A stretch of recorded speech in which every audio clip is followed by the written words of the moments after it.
Paano po sir palitan ang pangalan sa Facebook na hindi na kailangan hintayin ang 60 days? So tanong yan ni Lods Ardin sa isang tutorial natin. So yan ang ituturo natin mga Lods sa tutorial na ito. So ipalo nyo lang po ito mga Lods at ituturo ko sa inyo yung mga step by step kung paano nyo po mapalitan yung inyong pangalan sa Facebook nang hindi nyo na kailangan magantay ng 60 days. Okay? So ganito lang po ang gagawin nyo. Open nyo lang po ang inyong mga Facebook, yung gusto nyo pong palitan. And then, pagdating po dito sa inyong mga Facebook account, pumunta kayo dito sa tatlong slash. Yan. And then, scroll up nyo po. Yan. So, punta tayo dito sa setting and privacy. And then, punta naman tayo dito sa setting. Pagdating po dito sa setting natin mga lodis, hanapin po natin itong account center. Okay? Minsan nasa baba yan, minsan nasa gitna. So, basta hanapin nyo po yan and then, i-click nyo po.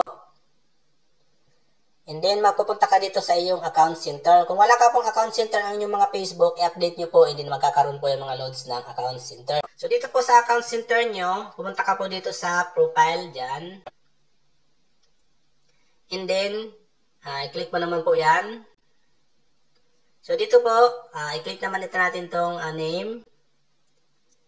So, kung mapapansin nyo po dito mga loads, your last name change was on November 21. So, ngayon po ay January 9. So, bali, sa 21 pa po ako makakapagpalit ng name. Okay? Kung aantayin ko po ang 60 days. So, kakapalit ko pa lang po noong November.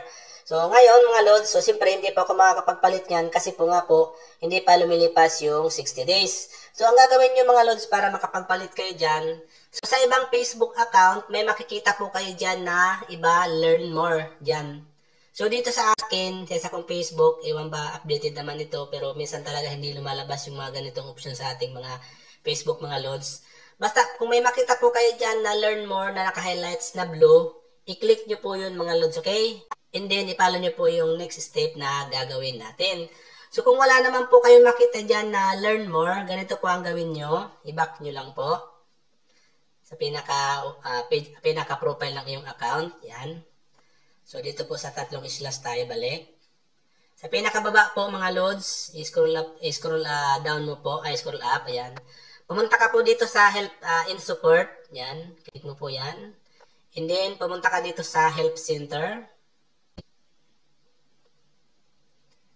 And then, mapupunta ka po dito sa help center ng iyong Facebook. So, dito mga lods, dito lang po kaya kayo dapat magpalit ng name. Huwag po doon sa kung kani-kanino po mga lods. Baka may magsabi na naman sa inyo na palitan yung inyong mga pangalan. Hindi nga po kayo ng pera dyan, hindi po kami yon.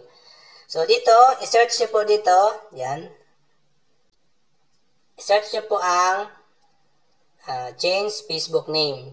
Change name. Kahit yan lang po, change name. Yan. And then, hanapin nyo po dito ang how to change your name on Facebook. Ayan po. Click nyo yan.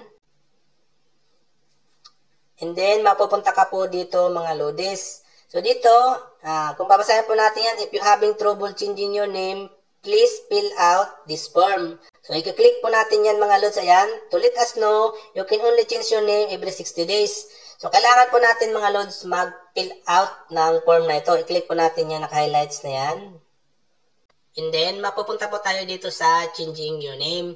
So, dito po sa changing your name, kailangan po natin fill upan yung mga information na hinihingi dito. At kailangan po natin dito, loads, mag-submit ng authentic ID. Yan sa baba. So, dito po muna tayo. So, dito, ilalagay po natin ang ating mga pangalan, first name. So, middle name naman po optional. Kung gusto nyo pong maglagay, kayo po bahala. Dito sa last name, ang inyong mga apelyido. So, dito mga loads, sa bagong update ni Facebook, sa bagong protocol at rules ni Facebook mga lods, hindi po tayo basta-basta pwedeng maglagay ng mga pangalan na kung ano-ano po. So, ang hinihingi po ngayon ni Facebook sa bagong patakaran niya ay kailangan gamitin po natin yung authentic name and then yung mga real name po natin. Hindi po ina-allowed ni Facebook yung mga fake name mga lods, okay? So, kaya hindi po kayo pwedeng makapagpalit ng name kung ano man po ang gagamitin nyo. Dapat po authentic. Same po ng nasa ID or at least related po ng nasa ID po isasubmit nyo para po makapagpalit kayo ng pangalan.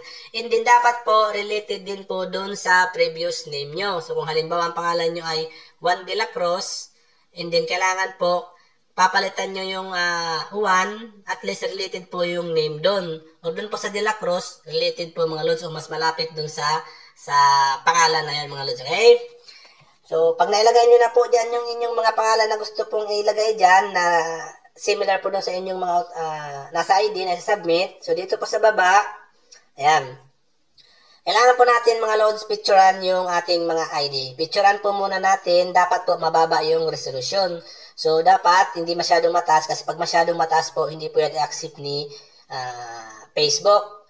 Kung hindi nyo pa po alam kung paano po babae niya, madali lang naman po yan. I-send nyo sa Messenger and then i-download nyo and then yun po ang gamitin nyo para i-send dito. So, pag once po na nakaready na yung inyong mga ID, so pwede po kayong magamit ng passport, national ID, or ano man pong inyong mga authentic ID na mayroon pong pangalan at inyong mga ID number or birthday at ang inyong mga mukha. Okay? So, ilagay po natin dito sa choose file. Click po natin yan and then mapupunta po tayo sa ating folder ng ating mga cellphone. Click natin. So, dito po, hanapin nyo po dito yung ID na pinicturean nyo. Minsan po iba lumalabas yan. I-click mo lang po dyan yung tatlong slash na yan. Ayan. And then, mapupunta tayo dito. So, dito, hanapin nyo lang po dito kung nasaan pong folder yung inyong ID na pinicturean nyo. So, ganyan po sa akin. Ayan po yung mga ID yung pinicturean ko. So, piliin nyo lang po. Ngayon, pag ganyan na po siya, ibig sabihin po yan mga loads ay naka-upload na po yan. And dito, kailangan po natin mag-provide ng email address. So, ang ilalagay po natin ditong email address mga loads ay yung email address ng ating mga Facebook. Kailangan po ikaw lang maka-access, and then authentic, and then valid, and na-open nyo po, marireceive nyo po yung email na isend ni Facebook. Okay? So, ilagay po natin dito.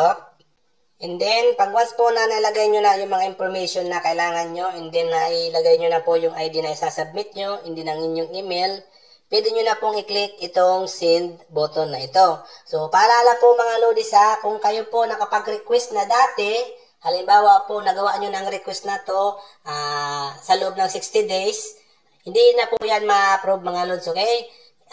Isang beses lang po pwede mag-request sa loob ng 60 days or mag-request ng pangalan po mga lods. Pag once po kayo nag-request na ng change name na hindi pa natatapos yung inyong 60 days, hindi po yan mga loads ma-approve. So, kailangan nyo pang maghantay talaga ng 60 days kung kayo po nakapag-request na. Okay? Kung hindi pa po kayo nakapag-request at hindi nyo pa po ito alam, ganito po ang inyong gagawin mga loads. So, makikita nyo naman loads agad, ma-approve po yan pag authentic po yung mga information na sinubmit nyo po mga loads. Okay?